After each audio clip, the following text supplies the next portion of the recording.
Find your comfortable, alert posture and feel your whole body, whether you're sitting on the floor or in a chair. Just feel the gravity pulling your body down to this earth that floats through space. Just be aware of our body and the larger bodies of the planet.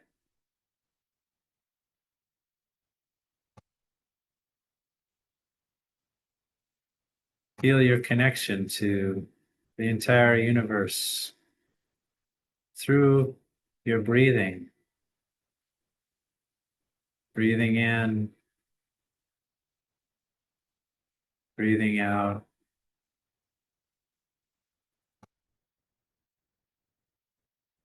Feeling the energy in your body. Maybe aware of your heartbeat.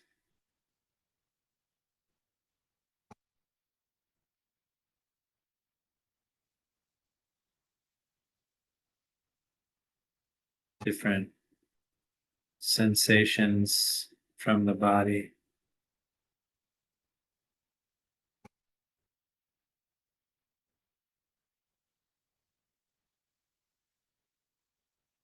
Again, come back to your breath.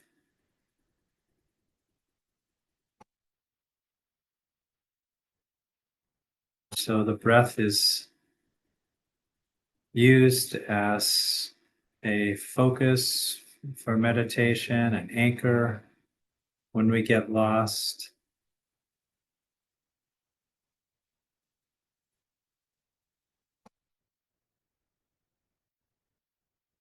But as the meditation evolves, you can also become aware of more subtle dharmas,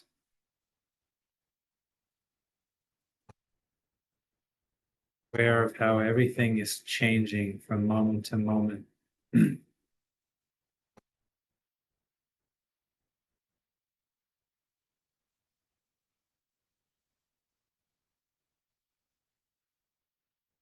And even aware of the most profound wisdom that there is no I that exists inherently. There is no body that exists inherently, solid, independent.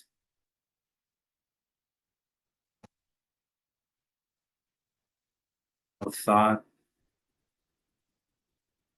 no sound, everything rising and passing away and lacking a solid, tangible, findable essence. A few minutes of meditation.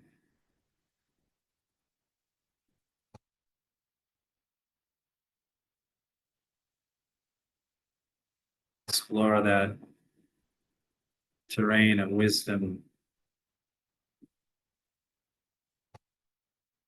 using your own body, mind as a place to explore what is really true in this moment, in the next moment.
You can open your eyes whenever you're ready. A little stretch.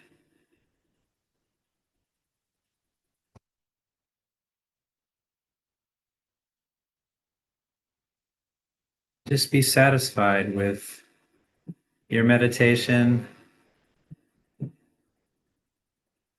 Try not to judge it. Just just rejoice a little bit that we're able to sit.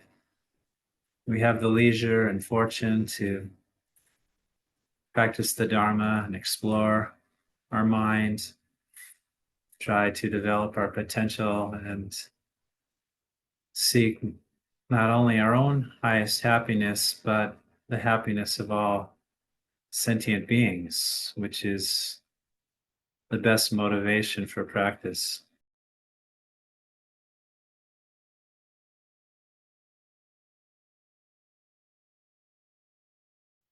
So, anyways, I just wanted to say a few things about mindfulness. Uh,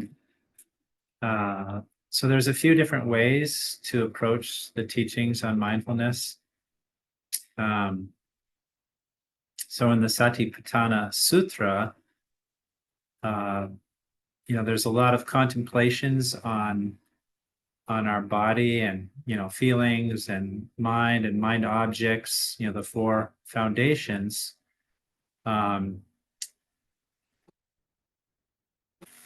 we can look at those from a conventional reality viewpoint, which helps us to develop the method aspect of the path, similar to most of the meditations in the Lam Rim, in the lower and middle scopes. They help us to reduce our attachment to body and mind,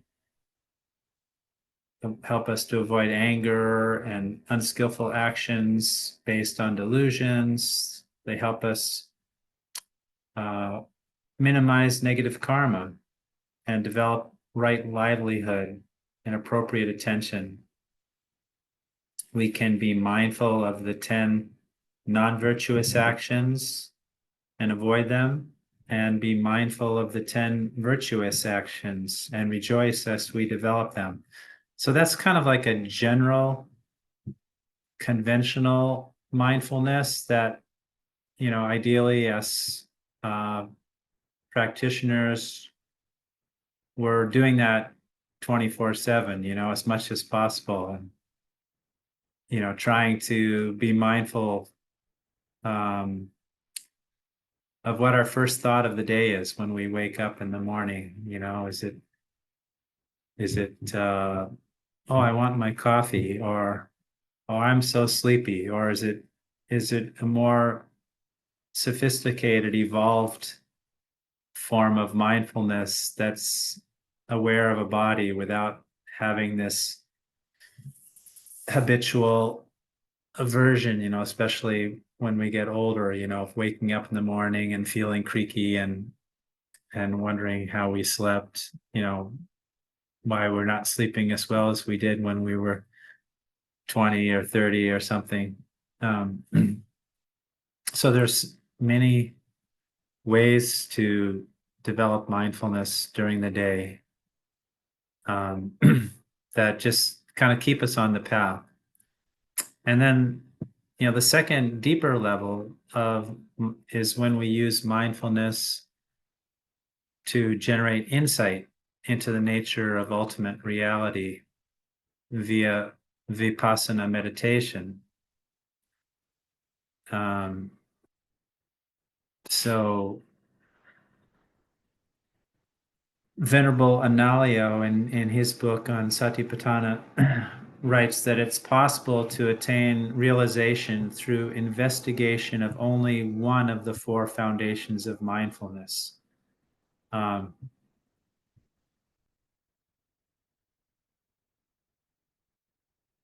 yeah, I mean, I think, when we kind of transition into insight meditation, vipassana, our mind can't be jumping around thinking about, oh, now I'm having a feeling. Oh, there's a mind object that I'm aware of a sound, and oh, there's the breath, it has to be a lot more calm than that, and focused, so um, in order to develop calm abiding, shine in Tibetan, shamatha in Sanskrit, uh, you know, we need to quiet down this monkey mind that's jumping around from object to object, even if it's a virtuous dharma contemplation. Um, that can be a little bit tricky. When we're meditating. Um, if we don't have a roadmap at the outset of our meditation, like a plan. Okay, what am I going to do? What's my meditation object, basically? What am I focusing on? And not just sort of like a shotgun approach to meditation where we just pick and choose whatever's happening in the moment. Does that resonate with you? Do you have any thoughts from your own experience, since it's just the two of us? And feel free to um, speak or type, whatever's easier. I'm not in a big hurry. I'm just curious how that lands for you.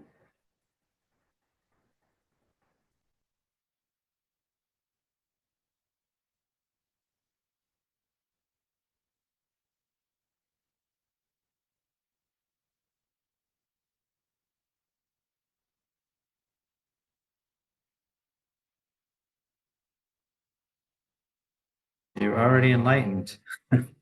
You're in another realm. Okay. So,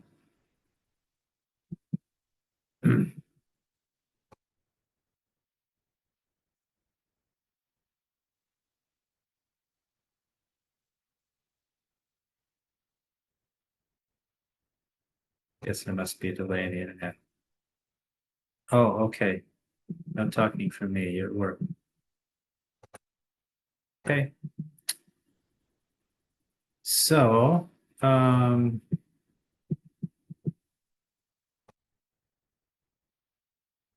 Analayo also relates the four foundations of mindfulness to the four distortions based on passages in the sutra. So the four distortions are mistaking what is unattractive, painful, or unsatisfactory, impermanent, and not self, for being attractive, pleasurable, satisfactory, permanent, and a self. So contemplation of the body helps us to understand its lack of beauty, especially when we start to dissect it and look at all the um, parts that uh, you know kind of make up the blood vessels and intestines and um, nerves and mucus and snot and so forth. Excretions. It's not our what we're conditioned to. So incredibly conditioned to look at the body's beauty and see it as beautiful when actually it's from a more um, sober perspective. Eventually it's going to be kind of disgusting, when it uh, decays and somebody has to deal with it, the dead body. But even now, at any moment, it's um, I mean, it's not that it's inherently ugly, but it's just it's not the way we perceive it. It doesn't exist in this, um, you know, the conventional viewpoint of beauty is so superficial. And then contemplation of feelings helps to counter our incessant search for fleeting happiness. One moment we have pleasure, and the next moment we have an unpleasant feeling.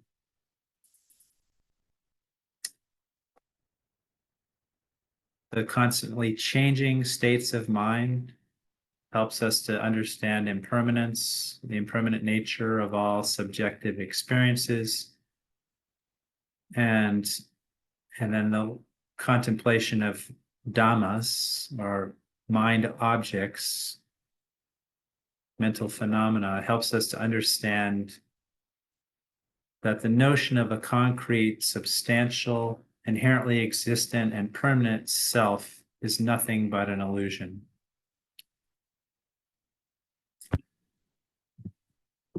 Um, so, anyways, I just want to share an experience I had uh, last week. Trying to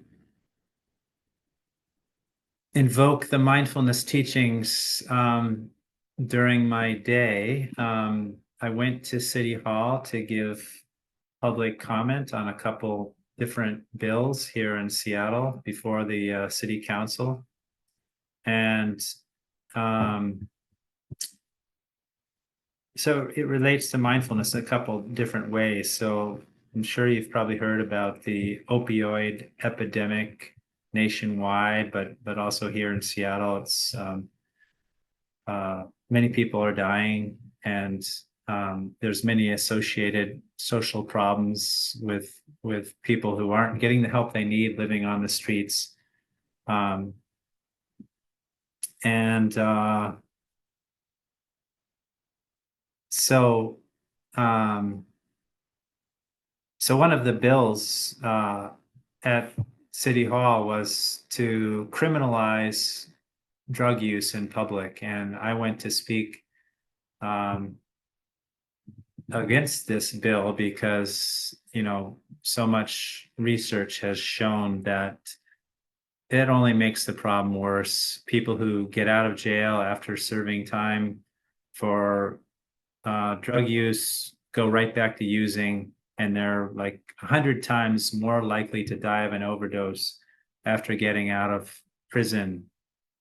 Um, and of course, it adversely impacts uh, people based on the color of their skin, racially. The darker your skin tone, the more likely you are to be criminalized, with all the problems of that. Um, you know, getting into that prison pipeline. Um, so, um, anyways, I was there at the meeting and just listening to other people comment. It was about 3-1 against this bill. The city council. Um, anyways,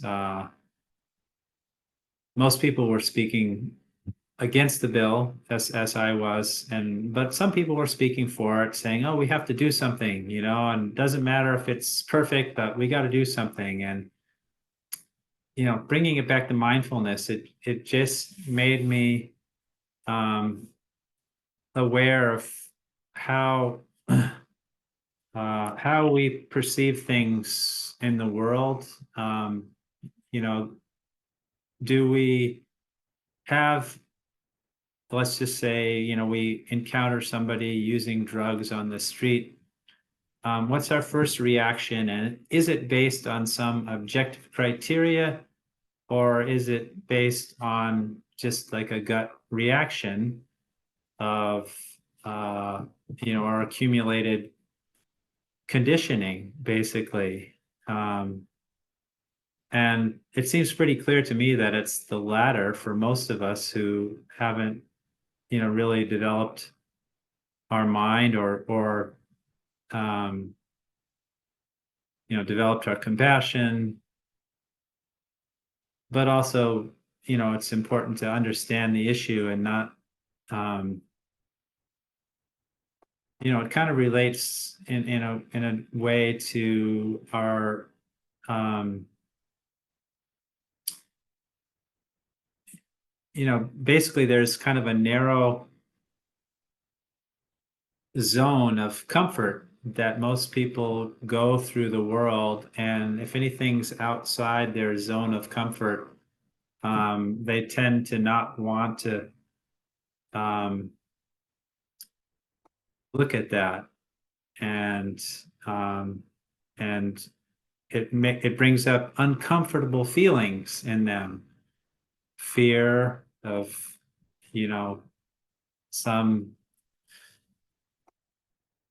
bad happening, or maybe it's even just fear of not knowing what to do, fear of feeling powerless, and maybe there's a lot of sadness and grief too. So there are all these emotions that are kind of bubbling beneath the surface, and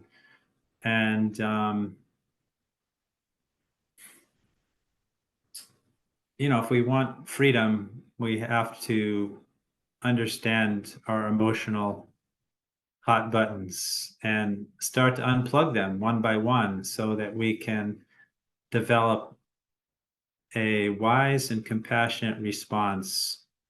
Um, you know, and just in this example, to kind of close the loop on the story, my thinking now, it's evolved over time, and yeah, it's uncomfortable to see people living on the streets using drugs.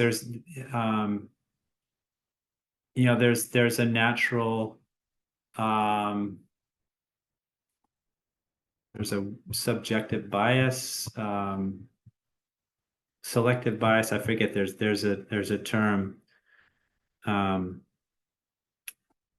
but anyways, we tend to just sort of push it away, and and so these problems are really deep, and they're part of the society we live in, and um, and it's also, um, I mean, it's also a teaching on samsara and karma, and when I say karma, I don't want to imply that we sort of weaponize our spirituality to say, well, that's just their karma, um, they deserve what they get. Well, yeah, in one sense, everybody deserves what they get.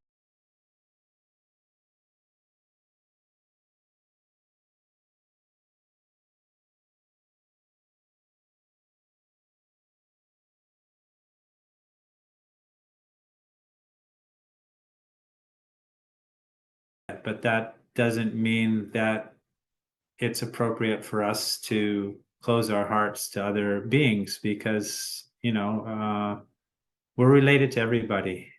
All these beings have been our mothers in previous lives, um, and certainly if we want to stay true to our bodhisattva aspirations, we can't close our hearts to anybody. As soon as we do that, um, it's like we're forgetting the interdependent nature of reality. We're forgetting that we're connected to this being, and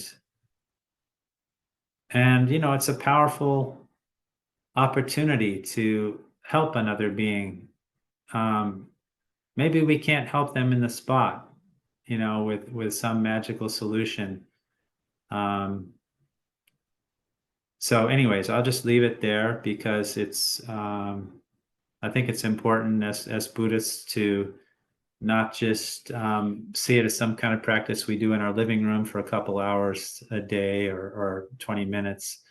But we're part of this world, and there's opportunities everywhere to make the world a better place, and but also internally to transform our own mind and realize when we're blocked, we're getting stuck in some kind of unskillful emotional reaction. So someone asked a few weeks ago what the relationship of mindfulness is to the Four Noble Truths. Mindfulness is part of the fourth truth, the truth of the path. But here again, we have to be careful not to conflate a worldly kind of mindfulness with right mindfulness, samasati in Pali, one of the eightfold path. So right mindfulness, excuse me. Right mindfulness includes the factor of diligence and clear knowing, free from desire and discontent, and directed towards the body, feelings, mind, and mind objects. Diligence implies a sense of continuity and effort, not slacking off, but we should also be careful not to get too tight, to keep our awareness broad and expansive, as if looking at the world and ourselves from the top of a mountain, or in the sutras it talks about being at the top of a tower.